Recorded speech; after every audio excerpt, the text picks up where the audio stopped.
Hello everyone, welcome back to another lightsaber review video. Today we're going to be looking at this Jedi Fallen Order hilt, which is made by 89 Sabers. This is their newer version. 89 Sabers have recently done a Fallen Order hilt, which is very popular, sold out a couple of years ago, called the V2. This is a newer one. It's called the V3. It's just been released a few months ago. The main difference is that there's no screws on the shroud there, because there was a couple of screws outside there on the shroud which didn't look accurate.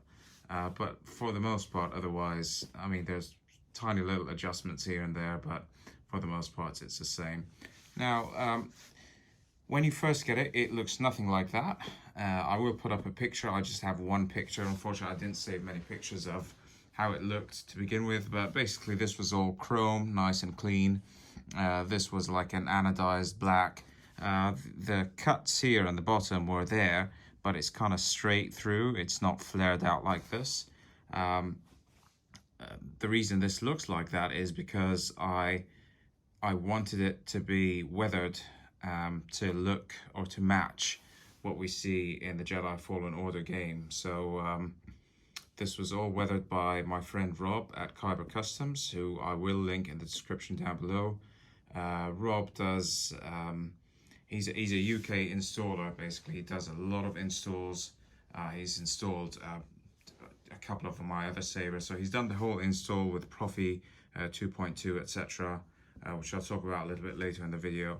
But he also did all the weathering, so I'll just take you through all the changes he made to bring it to life, basically, and to make it look like it does now, which is absolutely incredible.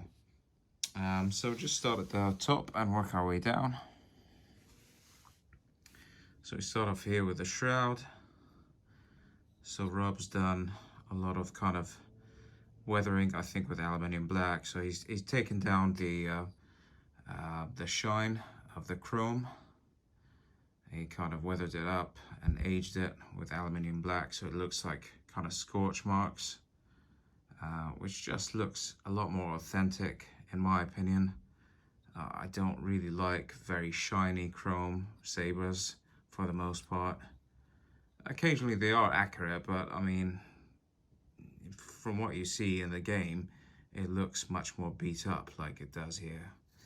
He also did a lot of weathering here of the little greeblies and buttons there. This bit down here was painted. So I'll try to, yeah, that little greebly there, which is just a design thing, it doesn't function. He painted it, the red, white, and the little copper thing at the top left. And that's on both sides, because these were unpainted, so he's had to like weather them all and paint them. So I think he's done a fantastic job. This ring round here, this is red when you open it. For some reason it's red, and it shouldn't be. It should be a copper ring like that. So he kind of painted that too.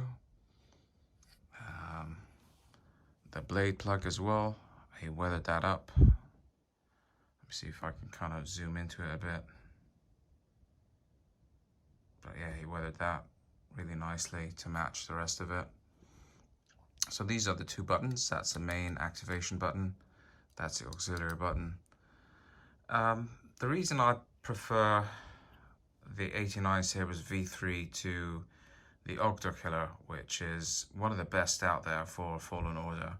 The Ogdor Killer was made by Denis Lukanov. It's quite a limited run, done a couple of years ago and sold out. It's quite hard to find now. It is absolutely beautiful. There's nothing wrong with the Ogdor Killer. It's just, there's a couple of things I prefer on the V3 or on 89 Sabers in general. First of all, it has two buttons, and the Ogdor Killer just has one. And while that's not really a big deal, because you can program a Profi board to function with a single button, I just find it a lot more complicated to do gesture things, and just to remember like how you need to like hold it down for a couple of seconds to do something and a little bit longer to do something else. I just find it I'm just a little bit old school with Profi, and I've kind of learned to use both buttons, so to me it's just easier. So that's one thing I prefer with this. The other thing is that the grip section on the 89 Sabers is made of metal, whereas on the Ogdor Killer is made of plastic. And I understand why Dennis did it in plastic, because they're flared out like this, which is accurate. But you know, metal is metal and plastic is plastic, so I just don't really like any plastic in lightsabers. I think it makes it slightly cheaper. So moving down, the neck, again, it's all scratched up and withered very nicely with aluminium black to give it a scorched effect. I believe these vents are, I believe they're open on the Ogdor Killer. They're not over here. There's a solid piece of black something inside, so fortunately you can't get any shine through here. Yeah, these, whatever these are, they don't function, but they've been weathered as well. Most of the work that Rob did was on the lower section. So the grip, as I said, is made of metal. And so the first thing I asked him to do is to flare them out like this, just to match the prop. So he manually had to bend those out, and I'm sure that was quite difficult to do. I do know that he broke a screwdriver trying to do it, so this is definitely not an easy mod to do. I mean, it is quite tough metal. But yeah, he flared them out, and then I asked him to do the 3 cuts here, which you see on the prop. So those are beautiful. And then finally, he's he stripped the anodizing, because it wasn't sort of this nice black. It was kind of a like a gunmetal shade of black. So he stripped it off, and then he painted it in regular black paint, which looks a lot more authentic. And then finally he did the rust. Now this rust is not paint, it's actual real rust. And I don't know how he did it. He has his way to do it. He's got certain chemicals. He's got, I don't really know what he's done. But it is actual real rust. So there's been like bits of iron, I think, sprayed into it and somehow aged, like an accelerated aging. But you would get the same effect if you kind of dipped this in salt water and left it outdoors for, you know, a week or two. But obviously he did this in like a day or two. So he's got his own methods of doing things. So end of the day, it's the result speaks for itself. It looks beautiful. It actually is real rust. And I find that real rust always looks superior to kind of paint. A lot of people just paint it brown, shades of brown and yellow, which also looks good, but you know, this is more realistic. I'm just going to focus on the pommel, because this looks absolutely incredible. This is my favorite part of this hilt. Look at all that beautiful rusting and patina. It just looks so real. It looks like it's been through the elements, like it's been left out to rot and forgotten for years. So again, this was like a gunmetal. He stripped that, and then he applied his rust things. And there's even a bit of like green here and there, which it just looks amazing. It just looks super aged. Like white flecks, yellow, brown, gold, green. It just is so realistic looking. And at the bottom, then he finally applied some glue and stuck in the wires, and the wires and the pins. And the pins come with it, but the wires don't. So he just bent them up. Again, he rusted them, so there's a lot of patina on them. Yeah, it's just breathtaking how detailed this is.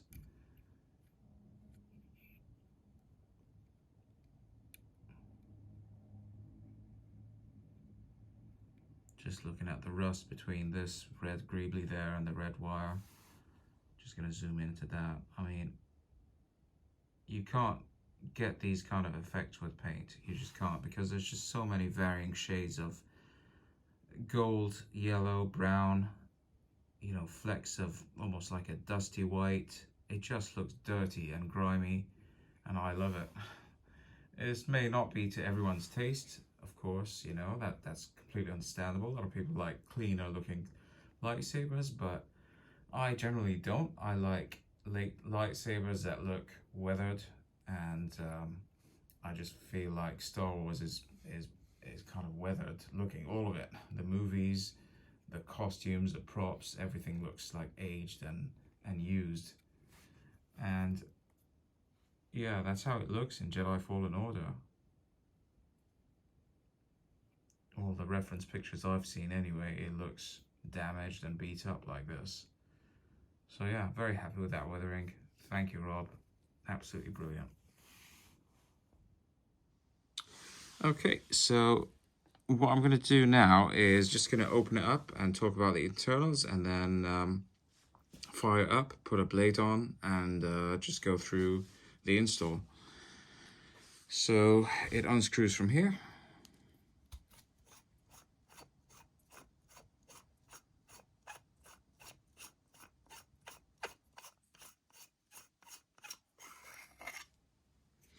So this is a chassis designed by a friend of Rob's, who, I'm sorry, I've forgotten his name. It might be James. But Rob will provide these. This houses the soundboard, which in my case is a Profi V2.2. I requested a removable battery because I just prefer removable batteries. So this is an 18650 removable battery setup. The speaker is under here. It's a 22mm speaker there, 22mm bass speaker from KR Sabers, and it's 3 watts. So it's actually really loud for a 22mm. I was surprised. Stock NeoPixel V3 pin set underneath here. Yeah, it's all the latest. I asked for one additional thing here, just an accent LED, just a single LED right here, which can be programmed independently from the main LED for the blade, because this will provide shine through in here, in these little vents in the pommel. So it looks really cool. I don't know if that's accurate to the game or not, but I don't really care. If there's venting, I like to use it for shine through. Unfortunately, as I said, there wasn't venting up here. So the next best thing is to just take advantage of the venting in the pommel. And I think having a little accent LED just adds character to it. Okay, so let's give it a go.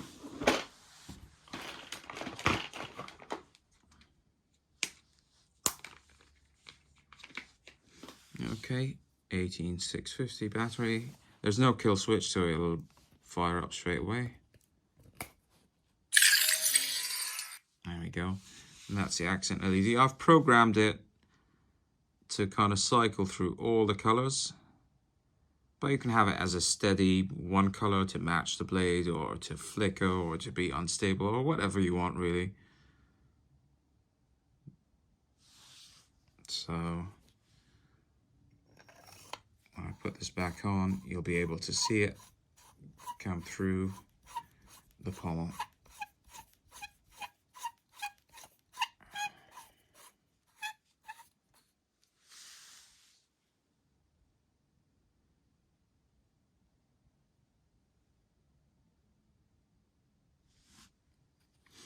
Okay, I'm just gonna grab a blade. It's a 1-inch blade.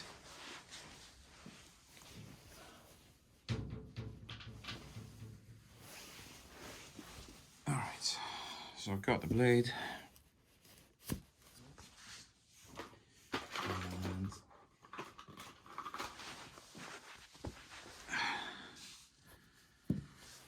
So to remove the blade plug, it's on, yeah, this side. There's a little grub screw there on top. Just loosen it with the Allen key.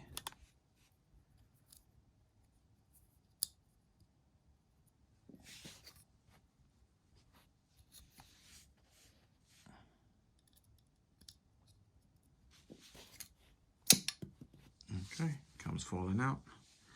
There's a closer look at the blade plug. As I said before, even that's been weathered. Alright. Insert the blade.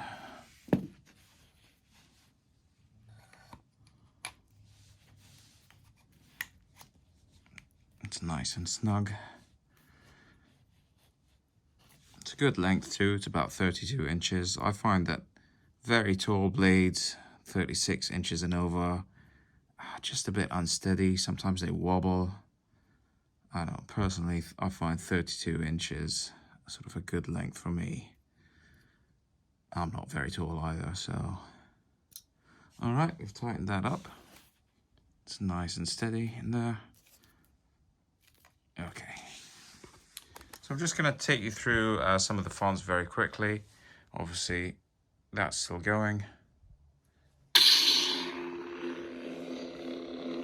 So when you turn it on, that continues to glow like that. This is the Jedi Fallen Order sound font by Kyberphonic and K-Sith. It's a joint effort by them. God, I can't even remember what it's called now. The Survivor, maybe? I think it was called the Survivor or something. I'll link it in the description. And it's a package of Cal Kestis saber, like sound fonts basically from the game, with all the colors like blue, cyan, magenta, red, etc. And they sound slightly different. And yeah, so I'll just take you quickly through it. So obviously force effects and quotes and all that stuff. You can't stop the Empire! I can stop you. As I said, this is the auxiliary button, so that will do blasters. Clash. Lock up. And all the usual features of the latest OS of Profi 6.7. So it'll have battle modes, lightning block, melt, drag, everything really. But I'm not going to go into detail with those. Okay, so we'll just see a couple of these fonts. Cyan. Green.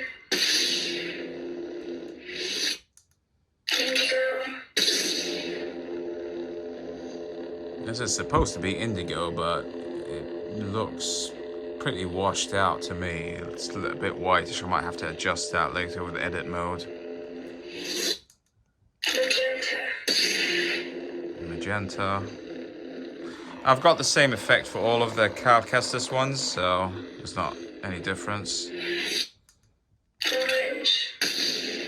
Orange. Purple. That's all right.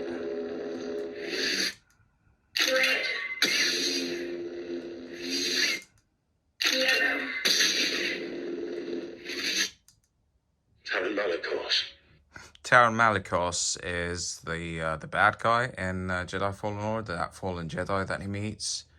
And this is a sound font from K-Sith. Again, I'll link it down below. I always struggle with the actual names of the fonts, but I've got a steady red on for this one. A slightly different effect.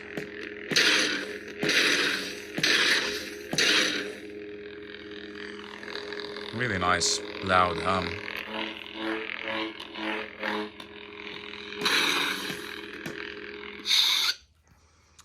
Okay. Second sister is Jessie, Kyberphonic. It's a nice, unstable effect. Very nice, bassy hum. This saber is so comfortable, by the way, to hold because the grip is kind of long and smooth. It feels so comfortable in the hand. Unlike the Graflex, which is, I find the Graflex and the MPP and anything with grips like that, those rubber grips, they're just not comfortable. Even like Luke's lightsaber, because of the control box, it's just not that comfortable to hold. You kind of need to hold it near the top But this is perfect. It's really nicely balanced.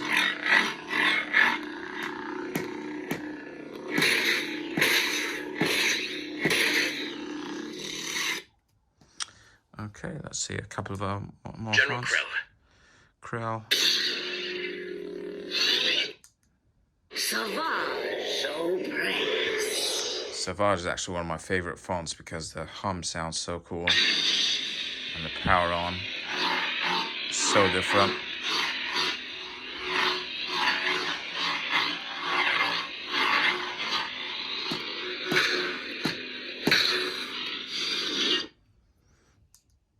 Mother Townsend.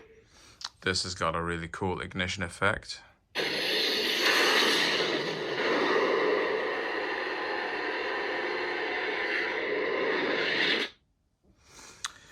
What else? I've got it for each of these. I've just matched them to the main color, but I might work on them later.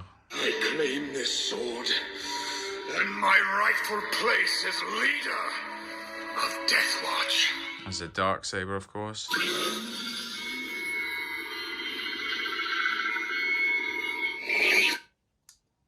Misako Jantan Binks. That was a funny one, like Darth Jar Jar.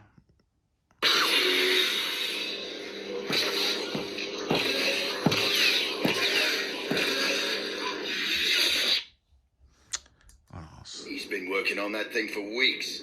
What kind of lightsaber could he possibly build with the junk we have laying around? It's Ezra from season 1.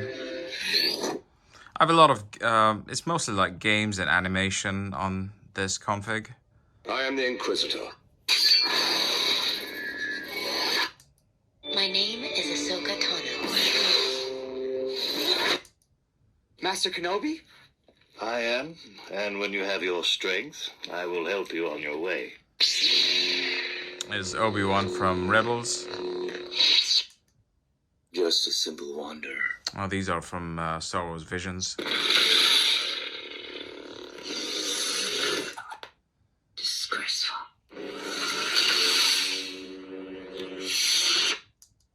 It's the Margrave. Kara.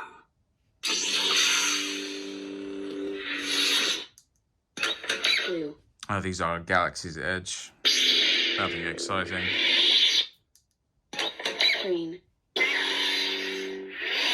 They're like the sounds that the kyber crystals make and from Savi's workshop. Red. Yellow. White.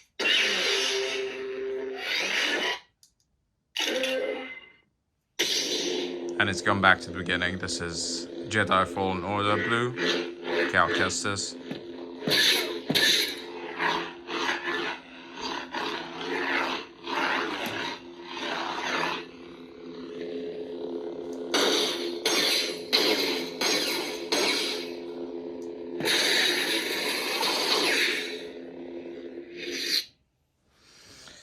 And that is all I have about this one. And I hope you've enjoyed the video. Once again, thank you very much to Rob from Kyber Customs for this beautiful install, for the gorgeous weathering that he did.